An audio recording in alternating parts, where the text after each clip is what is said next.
Thanks for checking out the video. Look, I'm an average pilot. Got a bunch of planes. I enjoy flying a lot. One thing is that with this Viper, I found that I struggled a little bit on landings. Too much power, not enough power, bouncing down the runway, ripping off landing gears. So I thought I'd put together a quick video on just some of the approaches I use and why do I do it that way, to show you basically how I can fly my Viper with confidence, or at least more importantly, land my Viper with confidence and not repairing landing gears after every day at the field. So I'm going to go through a couple of these approaches. Hope you enjoy it, and thanks. Let's get started. Take off half flap as soon as I get up. And again, here, all I'm going to do is some touch and goes. I cut out some of the circle around and some of the approaches, but you'll get the point. Full flap, as I'm approaching, I am going to cut throttle before I hit the runway. And I'm going to keep the nose down. And as soon as I get over the runway, I start giving that elevator. Here comes in another approach, kind of the same thing. If you go through, you're looking at this. I'm low. I come in at a shallow approach. As soon as I get about a foot off the runway, I'm giving a lot of elevator, and a lot of throw. Also, the CG is a little further back on my plane. There's a million discussions about CGs and RC groups, so you can check it out. But anyway, same thing here on this approach.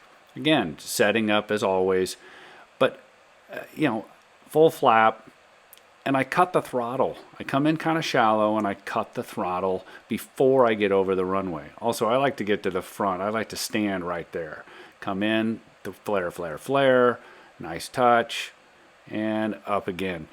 Touch and goes are a big deal. I think if you're not spending at least a battery or two every once in a while just doing touch and goes, you're hurting yourself. The majority of crashes and damage happened on landings.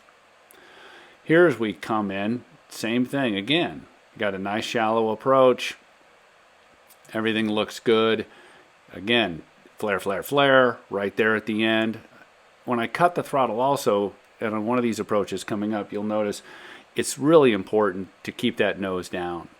You're going to cut the throttle. Do not start flaring too early, or you will have a problem. You will stall and hit the ground hard. I believe on this one coming up here, as I approach, I kind of go into slow motion here.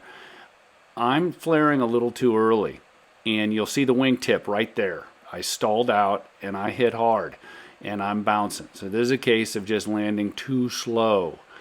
There's also cases where people land too fast and hit that nose gear and bounce all the way around. So this is the last one out of this video. Good approach. Everything works out well. Again, cutting that throttle, low, shallow approach, flare at the end, gives you really solid results. So, hope this helps. Hope you enjoy it. And I hope your Viper survives many flights. Take care.